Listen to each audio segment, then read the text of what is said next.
ইমরানের 185 নম্বর আয়াত তেলাওয়াত করেছি। আল্লাহ পাক রব্বুল আলামিন বলেন, আল্লাহ পাক রব্বুল আলামিন সূরা আলে ইমরানের 185 নম্বর আয়াতে বলেন, কুল্লু নাফসিন যায়িকাতুল মাউত।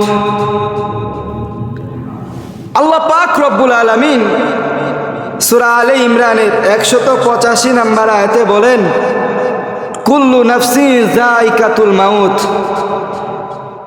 আল্লাহ পাক রব্বুল আলামিন নিজেই বলতেছেন, প্রত্যেক প্রাণীকেই মৃত্যুর স্বাদ আস্বাদন করতে হবে। দুনিয়ার মধ্যে আল্লাহ পাক রব্বুল আলামিন মানুষ এবং জিন ব্যতীত 18,000 মাখলুকাত আল্লাহ পাক তৈরি করেছেন। 18,000 মাখলুকাত, সব মাখলুকাতকে আল্লাহ পাক রব্বুল আলামিন বলেন, কুল্লু নাফসিন যায়িকাতুল মাউত, সকলকেই মৃত্যুবরণ করতে হবে। দুনিয়ার ভিতরে আপনি যে কোনো কাজ করতে যান না কেন, আপনার ইখতিলাফ আসবে নাই। যে বিষয়ের মধ্যে মতবিরোধ আছে, মত পার্থক্য আছে, যে কাজ করতেই যাবেন না কেন মত পার্থক্য, মতবিরোধ আছে। কিন্তু দুনিয়ার মধ্যে এমন একটা জিনিস আছে, হিন্দু নাই, বৌদ্ধ নাই, মুসলিম নাই, সকলেই বিশ্বাস করে একদিন না একদিন তাকে মৃত্যুবরণ করা লাগবে, মরা লাগবে। এটা সকলের ভিতরে আছে, কারো ভিতরে কোনো ইখতিলাফ নাই। কেউ অস্বীকার করতে পারবে না, কোনো মুসলিম অস্বীকার করতে পারবে না, কোনো হিন্দু অস্বীকার করতে পারবে না, কোনো বৌদ্ধ অস্বীকার করতে পারবে না। তাকে মৃত্যুবরণ করা থেকে কেউ বাঁচাতে পারবে না। আল্লাহ পাক রব্বুল আলামিন বলেন, দুনিয়ার মধ্যে তুমি যদি কোথাও পলায়ন করো, আল্লাহ পাক রব্বুল আলামিন বলে আজরাইলের মাধ্যমে তোমাকে ধরা পাকড়া করা হবে, ধরা পাকড়া করা হবে আজরাইলের মাধ্যমে। তুমি যেখানে পলায়ন করো না কেন, আল্লাহ পাক রব্বুল আলামিন তোমাকে ঠিকই ধরে ফেলবেন। আল্লাহ পাক রব্বুল আলামিন বলেন, আইনামা তাকুনু ফি বুরুজিম মুশাইয়াদা। তুমি যদি পলায়ন করো, সুদৃঢ় দৈর্ঘ্যের ভিতরে পলায়ন করো, সেখান থেকে মালাকুল মাউত তোমাকে খুঁজে বের করে তারপরে তোমাকে মৃত্যুবরণ করতেই হবে, করতেই হবে। এটার ভিতরে কোনো ইখতিলাফ নাই, কোনো মত পার্থক্য নাই। আমরা মরণের কি প্রস্তুতি নিতেছি?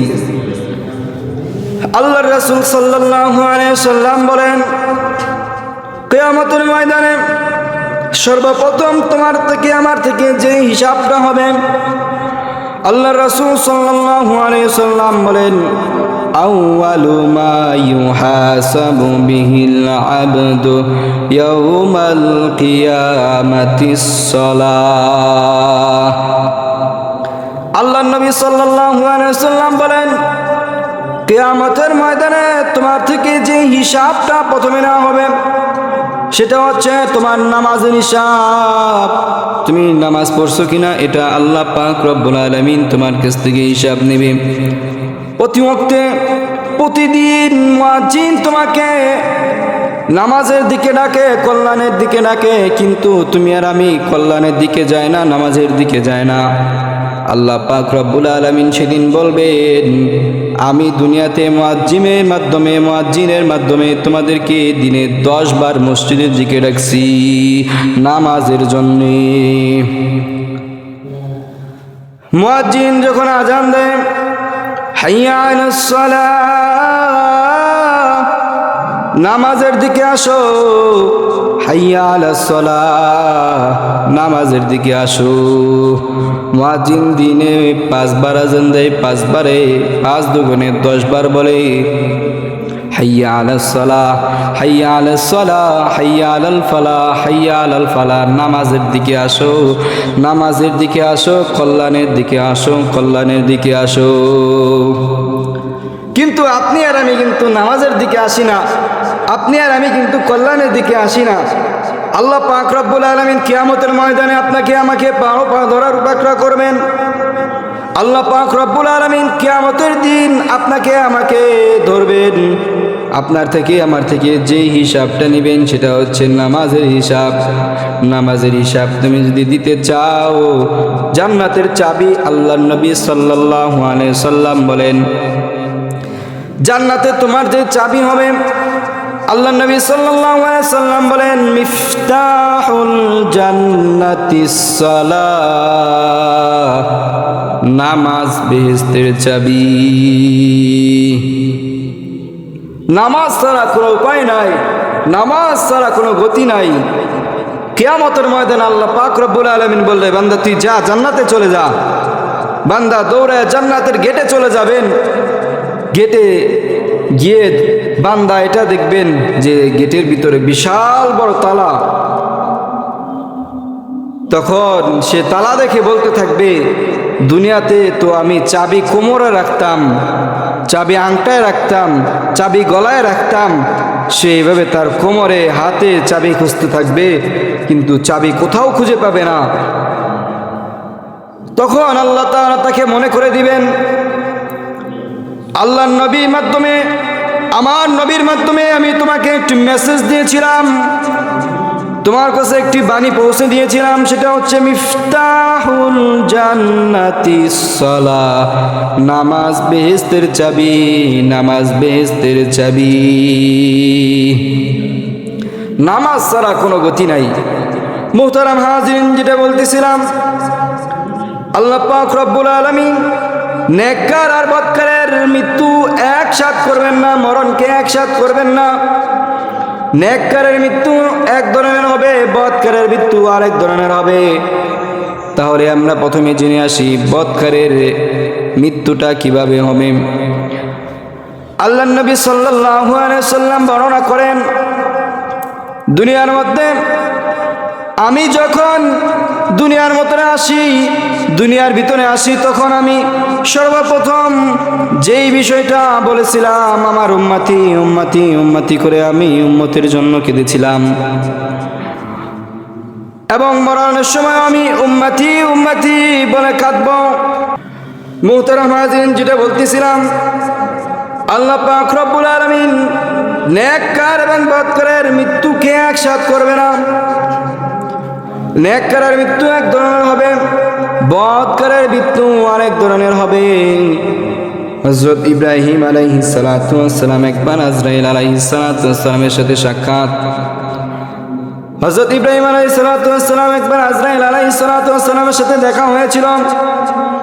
ইব্রাহিম আলাইহিস সালাতু ওয়াস সালাম আজরাইল আলাইহিস সালাতু ওয়াস সালামকে ডাক দিয়ে বলে, ওহি আজরাইল ভাই, দুনিয়ার মধ্যে তো তুমি অনেক মানুষের জান কবজ করো, অনেক মানুষকে তুমি দুনিয়া থেকে এতিম করে নিয়ে চলে যাও, মার বুক খালি করে চলে যাও, বাবার বুক খালি করে চলে যাও। তোমাকে একটি জিজ্ঞাসা করি, তুমি বদকারের জান কিভাবে কবজ করো? বদকারের জানটা তুমি কিভাবে কবজ করো আমাকে একটু বলো, আমাকে একটু দেখাও সেই সুরতটা। হযরত ইব্রাহিম আলাইহিস সালাতু ওয়াস সালাম যখন আজরাইল আলাইহিস সালাতু ওয়াস সালামকে এই কথা বললেন, আজরাইল আলাইহিস সালাতু ওয়াস সালাম ইব্রাহিম আলাইহিস সালাতু ওয়াস সালামকে ডাক দিয়ে বলে, ওহে ইব্রাহিম ভাই, ওহে খলিলুল্লাহ, ও আল্লাহর বন্ধু, আমি আপনাকে এই রূপ দেখাতে পারবো না, কারণ আপনি এই রূপ দেখে ঠিক থাকতে পারবেন না। আমি আপনাকে এই রূপ দেখাতে পারবো না, কারণ এই রূপ দেখে আপনি ঠিক থাকতে পারবেন না। হযরত ইব্রাহিম আলাইহিস সালাতু ওয়াস সালাম ডাক দিয়ে বলেন, ওহে আজরাইল ভাই, আমি এই রূপ দেখে ঠিক থাকতে পারবো, তুমি একটু বদকারের জান কিভাবে কবজ করো আমাকে একটু দেখাও। বদকারের জান কিভাবে কবজ করো আমাকে একটু দেখাও। যখন এই কথা বললেন, তখন আজরাইল আলাইহিস সালাতু ওয়াস সালাম ডাক দিয়ে বলেন, ওহে খলিলুল্লাহ, ওহে আল্লাহর বন্ধু, আপনি একটু অন্যদিকে ঘুরে তাকান, আপনি একটু অন্যদিকে ঘুরে তাকান। অন্যদিক ঘুরে তাকাতে তাকাতে হযরত আজরাইল আলাইহিস সালাতু ওয়াস সালাম তার সেই বদকারের জান যেভাবে কবজ করে সেই সূরত ধারণ করে আল্লাহর নবী ইব্রাহিমের কাছে হাজির। ইব্রাহিমের কাছে আসিয়া বলে, ও ইব্রাহিম, ও আল্লাহর নবী, ও খলিলুল্লাহ, ও আল্লাহর বন্ধু, আমার দিকে তাকান। হযরত ইব্রাহিম আলাইহিস সালাতু ওয়াস সালাম আজরাইলের দিকে ঘুরে তাকালেন। ঘুরে তাকাতে তাকাতে হযরত ইব্রাহিম আলাইহিস সালাতু ওয়াস সালাম বেহুশ হয়ে জমিনে পড়ে গেলেন। কিতাবের ভিতরে এইভাবে আসছে যে ইব্রাহিম আলাইহিস সালাতু ওয়াস সালাম যখন আজরাইল আলাইহিস সালাতু ওয়াস সালামের দিকে ঘুরে তাকালেন, সাথে সাথে জ্ঞানহীন হয়ে, অজ্ঞান হয়ে সাথে সাথে জমিনে পড়ে গেছেন। আজরাইল আলাইহিস সালাতু ওয়াস সালাম এই সুরত দেখে, এই রূপ দেখে হযরত ইব্রাহিম আলাইহিস সালাতু ওয়াস সালাম সাথে সাথে জমিনে পড়ে গেছেন। ইতিমধ্যে আজরাইল আলাইহিস সালাতু ওয়াস সালাম তার রূপ চেঞ্জ করে আগের রূপে ফিরে আসলেন। আগের রূপে ফিরে আসার পর কিছুক্ষণের মধ্যে হযরত ইব্রাহিম আলাইহিস সালাতু ওয়াস সালামের জ্ঞান ফিরে আসলো। ইব্রাহিম আলাইহিস সালাতু ওয়াস সালাম বর্ণনা করেন, কিতাবের ভিতরে এভাবে আসছে, ইব্রাহিম আলাইহিস সালাতু ওয়াস সালাম বলেন, দুনিয়ার ভিতরে কোনো যদি বদকারের কোনো যদি বিপদ না থেকে থাকে, এটাই হচ্ছে সবচেয়ে বড় বিপদ। ইব্রাহিম আলাইহিস সালাতু ওয়াস সালাম বর্ণনা করেন, ইব্রাহিম আলাইহিস সালাতু ওয়াস সালাম বলতেছেন, আমি যখন আজরাইল আলাইহিস সালাতু ওয়াস সালামের দিকে ঘুরে তাকালাম, ঘুরে তাকিয়ে দেখি আজরাইলের পা জমিনে, মাথা আসমানে।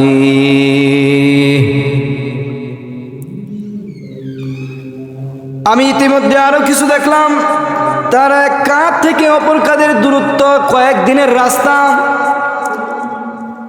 এবং তার চোখ মুখ দিয়ে আগুনের ফুলকি বের হচ্ছে, এবং তার শরীরে এত দুর্গন্ধ, যেই দুর্গন্ধের কারণে আমি সাথে সাথে বেহুশ হয়ে জমিনে পড়ে গেছি।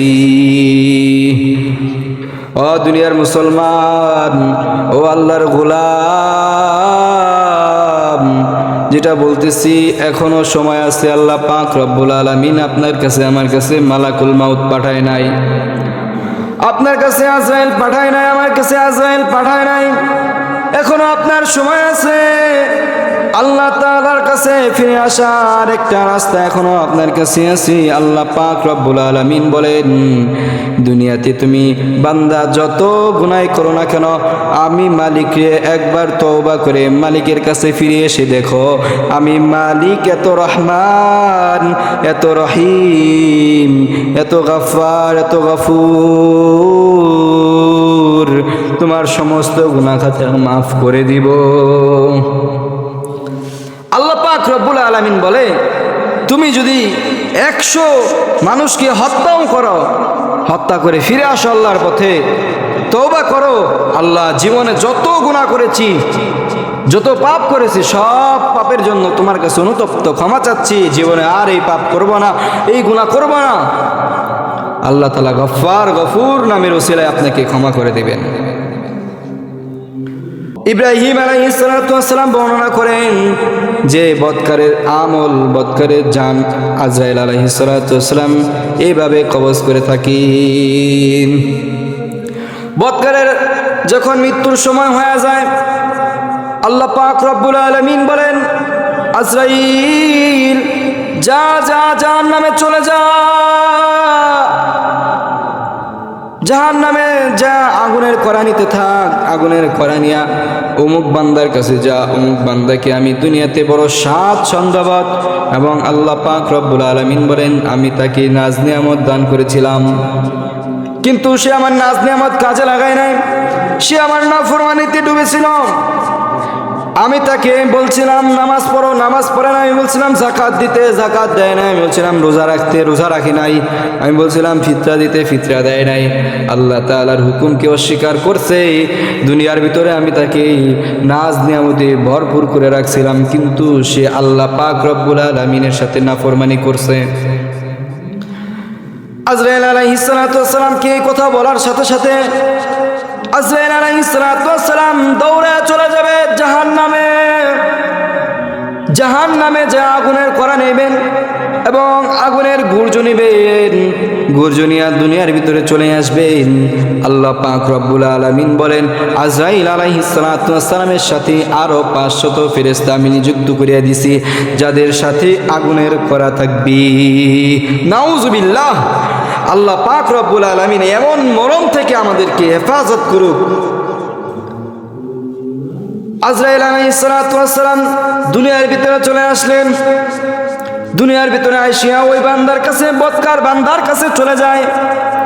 বদকার বান্দার কাছে গিয়া বলে, ওহে নফস, ওহে আল্লাহ তাআলার দুশমনী নফস, আল্লাহ পাক রব্বুল আলামিন তোমাকে এত নাজ নিয়ামত দান করেছে, এত নাজ নিয়ামত দান করার পরও তুমি আল্লাহ তাআলার গোলামি করো নাই, আল্লাহ তাআলার গুণগান গাও নাই। আল্লাহ পাক রব্বুল আলামিন আজকে তোমাকে আমার আল্লাহ তাআলার দরবারে নিয়ে আসার জন্য পাঠাইছি। তোমার জন্য জাহান্নাম তৈরি আছে, তোমার জন্য জাহান্নামের আগুন জ্বলতেছে, ধাও ধাও করে চলো, জাহান্নামের দিকে চলো। এই কথা বলার সাথে সাথে আজরাইল আলাইহিস সালাতু ওয়াস সালাম, আজরাইল আলাইহিস সালাতু ওয়াস সালামের সাথে যে 500 ফেরেশতা ছিল, সেই 500 ফেরেশতার কাছেও আগুনের কড়া ছিল। আগুনের কড়া ওই বদকারের চারদিকে, আগুনের কড়া নিয়ে বদকারের চারদিকে ফেরেশতারা বসে আছেন। এমন সময় আজরাইল আলাইহিস সালাতু ওয়াস সালাম ওই বদকারকে নোকের মাথা থেকে পিটাতে শুরু করে। এই নোকের মাথা থেকে পিটাতে শুরু করে আজরাইল আলাইহিস সালাতু ওয়াস সালাম এই নোকের মাথা থেকে পিটাতে পিটাতে প্রত্যেক জয়েন্টে এসে থেমে যায়। এই যে একটা জয়েন্ট, এই জয়েন্টে আজরাইল আলাইহিস সালাতু ওয়াস সালাম থেমে যায়। তার আগুন, তার গুর্জের বাড়ির কারণে, তার গুর্জের আঘাতের কারণে তার শরীরের প্রত্যেকটি জয়েনে জয়েনে এই ব্যথা পৌঁছে যায় এবং এখান থেকে শুরু করে আবার এখানে চলে আসে, এখান থেকে আবার এই জয়েন্টে, এইভাবে প্রত্যেকটা জয়েন্টে জয়েন্টে আজরাইল আলাইহিস সালাতু ওয়াস সালাম পিটাতে পিটাতে এসে থেমে যায়। যখন আজরাইল আলাইহিস সালাতু ওয়াস সালাম পিটাতে শুরু করেন, বদকারের চোখ মুখ উল্টাতে শুরু হয়ে যায়। ও দুনিয়ার মুসলমান, তোমার আমার মৃত্যুটা কি এমন হয়? তোমার আমার মৃত্যু কি এমন হওয়া উচিত? তুমি আর আমি কি চাই তোমার আমার মৃত্যুটা কি এমন হবে? কে কে চান না যে এমন মরণ হবে? আমিও চাই না। আল্লাহ পাক রব্বুল আলামিন বলে, বান্দা তুমি যদি এমন মরণ না চাও, এমন বদকারের মরণ যদি না চাও, এমন যন্ত্রণাময় মরণ যদি না চাও, তাহলে আল্লাহ পাক রব্বুল আলামিনের হুকুম আহকামের দিকে ফিরে আসো। আল্লাহ পাক রব্বুল আলামিন যেসব কাজ করতে মানা করেছে সেসব কাজ করা থেকে বিরত থাকো। আল্লাহ পাক রব্বুল আলামিন বলেন, আমি তোমাকে যেসব কাজে আদেশ করেছি সেই সব কাজে তুমি আমার আল্লাহ তাআলার কাজে আল্লাহ তাআলাকে খুশি করার জন্য রাজি খুশি হয়ে যাও। দুনিয়াতে যদি আমরা আল্লাহকে খুশি করতে চাই, তাহলে আল্লাহ রাব্বুল আলামিন বলেন, আমাকে খুশি করার আগে আমার রাসূলকে আগে খুশি করো। আর রাসূলকে খুশি করতে গেলে রাসূল বলেন, মিফতাহুল জান্নাতিস সালাম, নামাজ বেহেশতের চাবি, বান্দা নামাজ পড়ো। নামাজ ছাড়া তোমার আমার কোনো গতি হবে না। নামাজ কিয়ামতের দিন তোমার আমার জন্য বড় উসিলা হয়ে যাবে। নামাজ ছাড়া জাহান্নাম থেকে বাঁচা যাবে না। নামাজ ছাড়া জাহান্নামের ধাউ ধাউ করে আগুন, জ্বলন্ত আগুন থেকে বাঁচা যাবে না। নামাজ ছাড়া জান্নাতে যাওয়া যাবে না। তোমার আমার কাছে যদি নামাজ থাকে, আল্লাহ রাব্বুল আলামিন বলেন, শুধু নামাজ দ্বারাই জান্নাতে যাওয়া সম্ভব। কিভাবে সম্ভব আমি একটু বলি, শোনেন। আল্লাহর নবী সাল্লাল্লাহু আলাইহি সাল্লাম, দুনিয়ার ভিতরে যত নবী রাসূল আসছেন, সমস্ত রাসূল সাল্লাল্লাহু আলাইহি সাল্লামদের দোয়া আল্লাহ তাআলা কবুল করেছেন। এমন এমন বিশেষ দোয়া করেছেন, সবার জন্য একটি স্পেশাল বিশেষ দোয়া ছিল। দুনিয়ার ভিতরে আল্লাহ পাক রব্বুল আলামিন যত নবী রাসূল পাঠাইছেন, যত নবী রাসূল দুনিয়ার ভিতরে আসছেন, সমস্ত নবী রাসূলকে আল্লাহ পাক রব্বুল আলামিন এমন একটা সুযোগ দিয়েছে, এমন একটা সুযোগ দিয়েছে যে দোয়া করার সাথে সাথে আল্লাহ পাক রব্বুল আলামিন কবুল করে নিয়েছেন। আল্লাহ পাক তাদের একটি বিশেষ মর্যাদা দিয়েছেন। নবী রাসূলরা যে দোয়া করবে সেই দোয়া সাথে সাথে কবুল। এরকম দোয়া একটা নবী করিম সাল্লাল্লাহু আলাইহি সাল্লামের জন্য ছিল। নবী করিম সাল্লাল্লাহু আলাইহি সাল্লাম আপনার আমার জন্য এই দোয়া দুনিয়ার ভিতরে করে নাই। নবী করিম সাল্লাল্লাহু আলাইহি সাল্লাম বলেন, আমি আমার বান্দার জন্য আখিরাতে হাসরের ময়দানের দিন দোয়া করব। আল্লাহর নবী সাল্লাল্লাহু আলাইহি সাল্লাম বলেন, দুনিয়ার ভিতরে আল্লাহ পাক রব্বুল আলামিন আমাকেও একটা দোয়ার সুপারিশ করার জন্য বলেছিলাম, কিন্তু আমি এই বিশেষ দোয়াটা বান্দা তোমার জন্য আখিরাতে করব এই জন্য রেখে দিয়েছি। আমি দুনিয়াতে তোমার এত নির্যাতন সহ্য করেছি, এই তোমার বান্দা আমি আমার উম্মতের জন্য সহ্য করেছি। আল্লাহর নবী সাল্লাল্লাহু আলাইহি সাল্লাম বলেন, আমার সবচেয়ে কষ্ট হয়েছিল যখন মদিনায় হিজরত করেছিল। আল্লাহর নবী সাল্লাল্লাহু আলাইহি সাল্লাম বলেন, আমি বাড়িতে শোয়া ছিলাম, তেমন সময় আল্লাহ পাক রব্বুল আলামিন ওহী প্রেরণ করলেন, ও আল্লাহর নবী আপনাকে হিজরত করতে হবে, মক্কা ছেড়ে দূর দেশে হিজরত করতে হবে। আল্লাহর নবী সাল্লাল্লাহু আলাইহি সাল্লাম বলেন, আমাকে হিজরত করতে হবে, ঠিক আছে আমি প্রস্তুতি নিয়ে থাকবো। আল্লাহ পাক রব্বুল আলামিন যেহেতু আদেশ করবেন, আল্লাহ পাক রব্বুল আলামিন তাকে বলে দিলেন, আপনি নবী প্রস্তুত থাকবেন, যে কোনো সময় আপনাকে এই মক্কার জমিন ছেড়ে মদিনার জমিনে প্রত্যাবর্তন করতে হবে, মদিনার জমিনের দিকে যেতে হবে, কারণ আপনার পেছনে যে দুশমন লেগেছে, দুশমনরা আপনাকে হত্যা করতে চায়।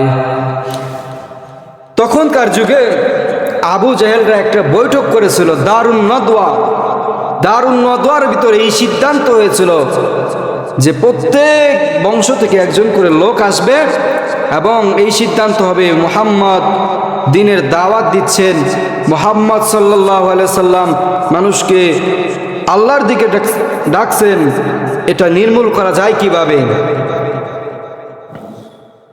তখন দারুন নদওয়ার ভিতরে মানুষরা যখন প্রত্যেক বংশ থেকে আসলো, তখন এক একজন এক এক রায় পেশ করলেন। কেউ বলতেছে তাকে দেশান্তর করা হোক, মানে এই দেশ থেকে তাড়িয়ে দেওয়া হোক, আবার কেউ কেউ বলতেছে না, তাকে দেশান্তর না করে তাকে জেলখানায় আবদ্ধ করা হোক, আবার কেউ কেউ বলতেছে তাকে জেলখানায় বন্দি না করে তাকে হত্যা করে ফেলা হোক। তো সকল বংশ থেকে এক একজন যখন এক এক রায় পেশ করলো, রায় পেশ করার পরে তারা এই সিদ্ধান্ত উপনীত হলো যে মুহাম্মদ সাল্লাল্লাহু আলাইহি সাল্লামকে দুনিয়াতে আর রাখবেন না। তারা এই সিদ্ধান্ত নিতে আল্লাহ পাক রব্বুল আলামিন জিব্রাইলকে পাঠিয়ে দিলেন, জিব্রাইল যা আমার বন্ধুর কাছে যা, আমার বন্ধু বড় বিপদে আছে, আমার বন্ধুকে বল তাকে হিজরত করতে। এই কথা বলার পর আজরাইল এই কথা বলার পর জিব্রাইল আলাইহিস সালাতু ওয়াস সালাম মুহাম্মদ সাল্লাল্লাহু আলাইহি সাল্লামের কাছে চলে আসলেন। মুহাম্মদ সাল্লাল্লাহু আলাইহি সাল্লামের কাছে আসিয়া বলেন, আল্লাহর নবী আপনাকে আল্লাহ পাক রব্বুল আলামিন হিজরতের আদেশ দিয়েছেন, আপনি মক্কা ছেড়ে মক্কার জমিন ছেড়ে অন্য জমিনে উর্বর করেন, অন্য জমিনে ফিরে যান, মদিনার দিকে ফিরে যান। এই কথা বলার পর আল্লাহর নবী সাল্লাল্লাহু আলাইহি সাল্লাম তার শয়ন কক্ষে আলী রাদিয়াল্লাহু তাআলা আনহুকে শয়ন করে আল্লাহর নবী সাল্লাল্লাহু আলাইহি সাল্লাম বের হয়ে গেলেন। আল্লাহর নবী সাল্লাল্লাহু আলাইহি সাল্লাম আবু বকরের বাড়িতে আসিয়া কোরআন আনলেন। একবার শুধু কোরআন আনলেন, একবার কোরআন আনার সাথে সাথে আবু বকর রাদিয়াল্লাহু তাআলা আনহু দরজা খুলিয়া দিলেন। আল্লাহর নবী সাল্লাল্লাহু আলাইহি সাল্লাম একবার কোরআন আনাতে আবু বকর দরজা খুলে দেওয়াতে আল্লাহর নবী আশ্চর্য হয়ে গেল। আবু বকরকে ডাক দিয়ে বলে, আবু বকর তুমি কি রাতে ঘুমাও না? আল্লাহর নবী এই কথা বলার পর আবু বকর ডাক দিয়ে বলেন, আল্লাহর নবী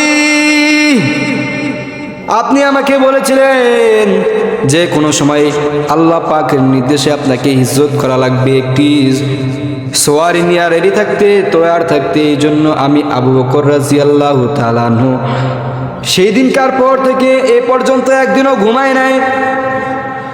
কেন ঘুমায় নাই?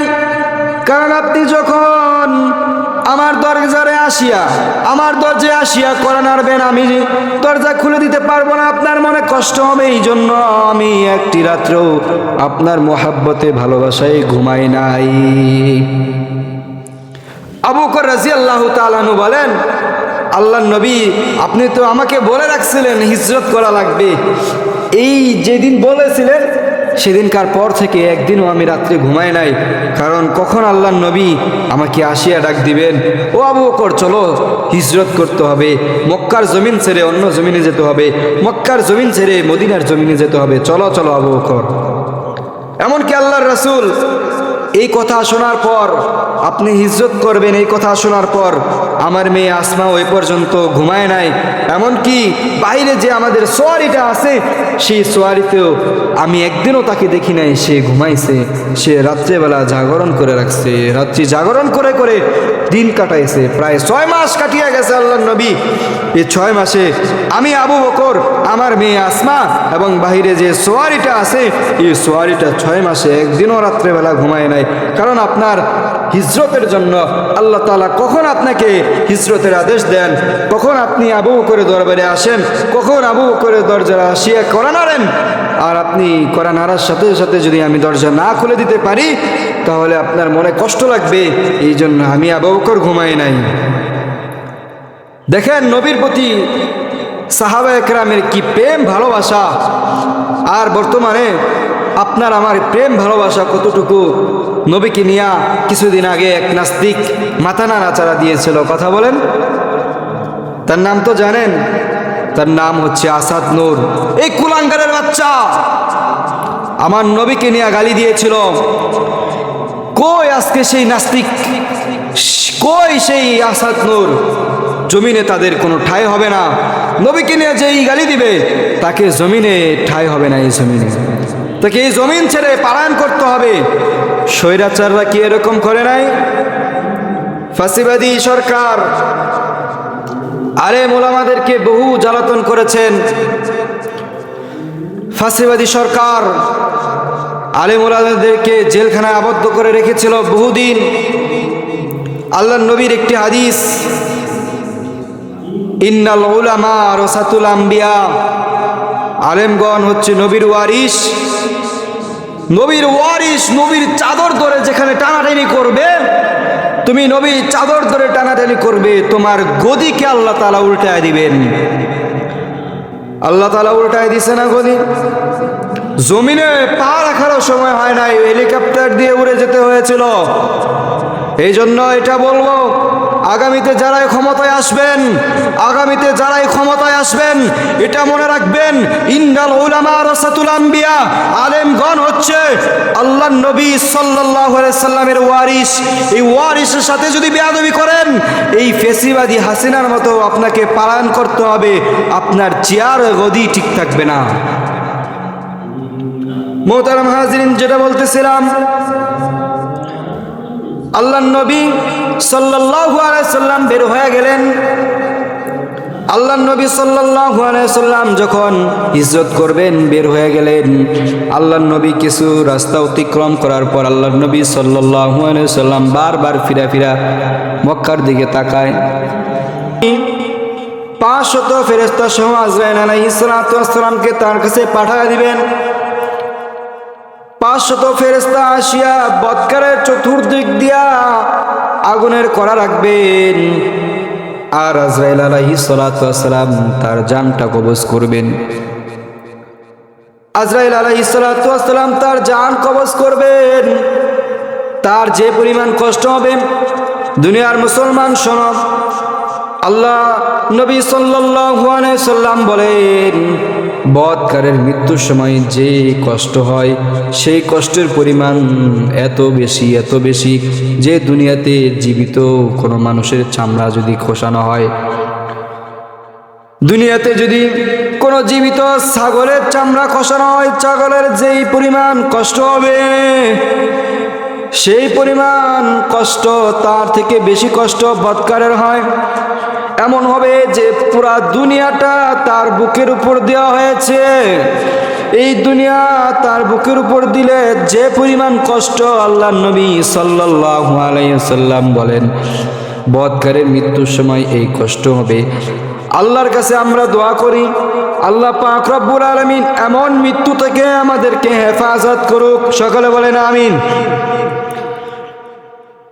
আর আল্লাহ পাক রব্বুল আলামিন বৎকারের মৃত্যুর পর যখন মৃত্যুর সব কার্যক্রম শেষ হয়ে যাবে, তার কবরটা কেমন হবে?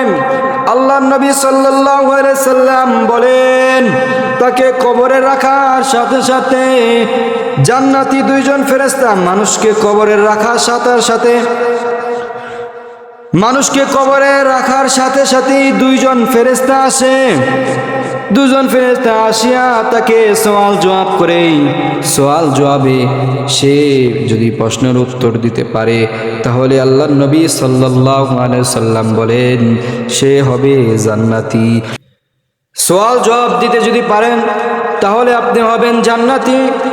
আর যদি আপনি সওয়াল জবাব না দিতে পারেন, সওয়ালের উত্তর না দিতে পারেন, তাহলে আপনার কবরটা হবে জাহান্নামী।